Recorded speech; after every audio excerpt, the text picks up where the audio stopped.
Hey YouTube, Logan with Hideaway Homestead here, coming to you today. I'll get the camera steady there. With a video on fishing again. And I'm going to be talking about bait today. So I've started out this little series about, and I'm calling it a series because it's going to be a series of videos talking about homesteading and fishing. And I'm going to get in a lot into the what to keep on your homestead as far as in ponds and systems that you can build and all that good stuff. I'm gonna get into that, but then too, I just kind of want to help out people that maybe don't fish that often or are beginner fishermen. And if you're an experienced fisherman, you may not get any value out of these videos. I hope you do anyway. I feel like anytime I talk to any fisherman, whether they're a beginner, intermediate, or advanced, it seems like I always learn something, even if it's just what to cast in a certain area where the fish are biting or what have you. So I've got here, this is one of my favorite baits, and it's a live bait. Let's see if I can get the camera to focus in here. Well, it's got a little earthworm here. Maybe if I get up close and put it up close to my face. But anyway, got a little seasoning can that I've got those worms in. And the reason that it's one of my favorites is because that it works. They sell it in all the bait shops for a reason. It's very easy to catch the majority of fish on live bait. I think plastics, your artificial baits are great. I'm a bass fisherman too, and I love to eat bass. So there's a lot of times that I have been strictly on artificial because they're so durable, and especially a lot of your big fish like bass hit them really hard. So, but I'm going to stick with these today because I think that it's really important if you're a beginner fisherman or woman or child or whatever you are, that you have success when you go out and you fish. And if you get just a bobber or a float, and I'm not talking about one that's like this, but get you one that is the smallest you can find,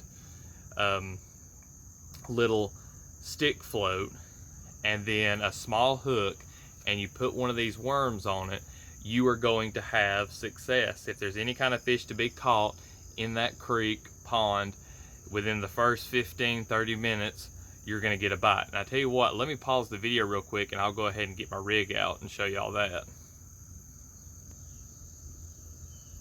Alright, so I'm back here with my rod and reel. I just wanted to show y'all real quick. So this is what I'm talking about when I talk about a small, skinny float. You want something that's going to be pretty sensitive. And what I do on my lines is I put a swivel here, snap swivel, and sometimes I have another swivel down here just to clip it on, or I do another snap swivel like I've got here, and then on the very end I do just a little crappie hook.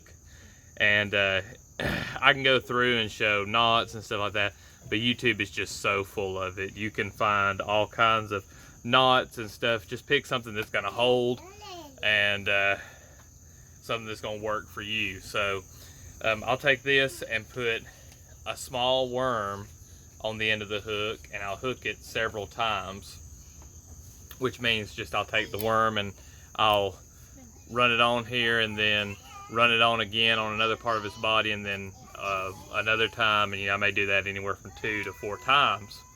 Now, as far as the pros and cons of using live bait is that a lot of times it can be easy to steal or cut bait, anything that's used to be alive. It's pretty easy for fish to steal it off of the hook, and you may have to rehook a lot of times. But anyway, let me set this right over here.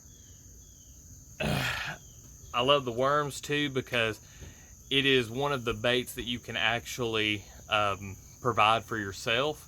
So I made a video about why fishermen should keep rabbits. I'll probably add that into this playlist just because I go into detail about you know, how much you get from, and actually show you how many worms I get from my rabbits. I'm standing here in front of my rabbits right now, and you get tons of worms. If you have a bed where you store all your rabbit droppings, you can go in there and dig up tons of worms if you've got it in the right spot. Excuse me. So think about, you know, where you're going to get your worms. You can go out and you can look under rocks. You look under things that have been sitting on the ground for a while. If you keep a pile of aquatic plants, so like say you've got some kind of pond and you're cleaning out aquatic plants, if you'll pile them up somewhere, or if you mulch with them in the garden, you'll find them underneath those aquatic plants, whether it be water hyacinth, parrot's feather, lily pads that you're pulling out, whatever it is that you're pulling out, and you pile them up in an area, those worms will get underneath them. Or if you have to, you can go buy them at the store. I'd advise against it just because it's so easy to keep worms. You could even do yourself a worm composter, which would just be worms in a container where you throw kitchen scraps and stuff like that. So super easy to get your hands on. You can catch really small fish and then even use them for cut bait. So it's basically the start of the ladder of moving up on your live baits or your cut baits. So hope that was helpful. If you're thinking about going and fishing for your homestead, get out there. Don't waste any more time. Go and get your rod and reel and your setups. Don't worry, you'll do plenty of things wrong. I'm not an expert fisherman, but I've been fishing seriously ever since I was a teenager. And it's definitely something that I think everybody should be doing. So I hope that was helpful. Leave a like on the video if you liked the video.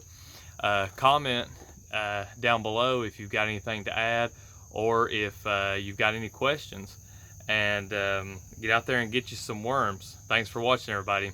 We'll see you on the next one.